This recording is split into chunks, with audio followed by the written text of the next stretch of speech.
Welcome back, everybody. So earlier this month, a groundbreaking new school opened its doors in Queens, HBCU Early College Prep. And this week's edition of the New York Amsterdam News takes a closer look at the tuition-free high school.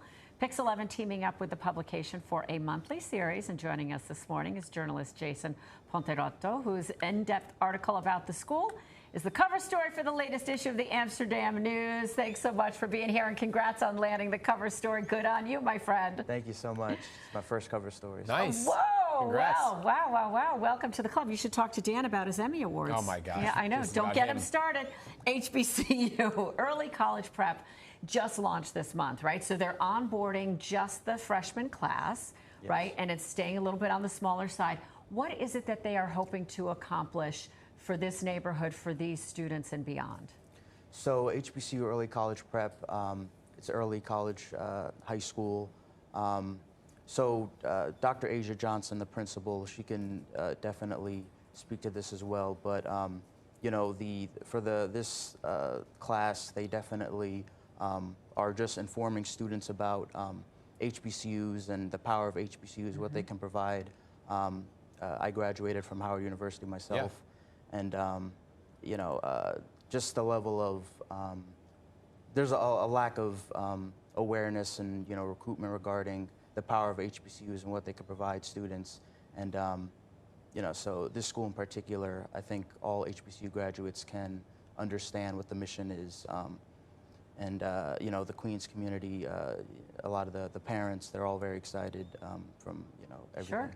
So let's talk about how you mentioned Dr. Johnson, right, the school's principal, about her vision for this, right, and how she really hopes the school will make a difference, make an impact, and really help people along the journey.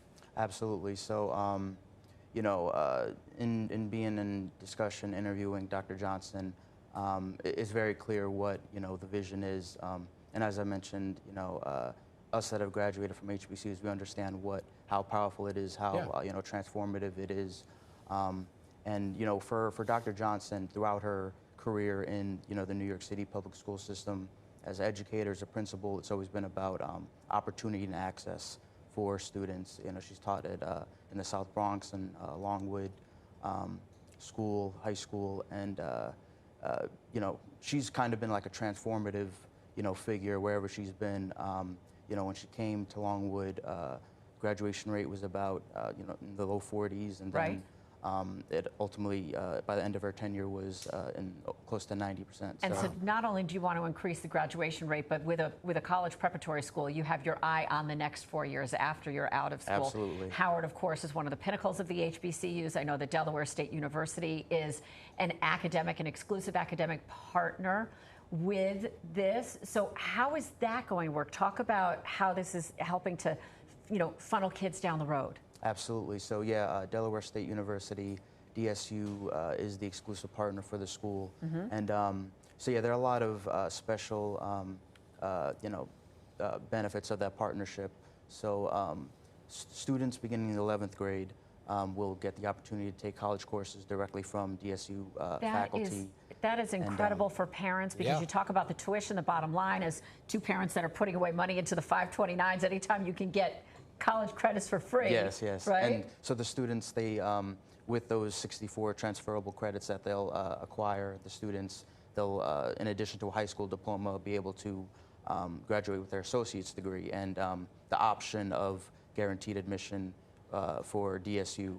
Guaranteed admission. Yes. Yeah. But they're not Wow. forced to go there. It's the option for them. Yeah, sure. You spoke to Dr. Johnson, but you also visited the school, right? Yes. Yourself, and that's what did you notice when you were there? What struck you the most? You know, it's a beautiful campus. By the time I got there, you know, it was sort of the end of the day, so you know, students were, you know, hanging around, but there was a lot of, you know, I noticed there was rehearsal for the HBCU marching band that they have, and if you know anything about HBCUs, you know, like the marching band is one of the special elements. Yeah. So, you know.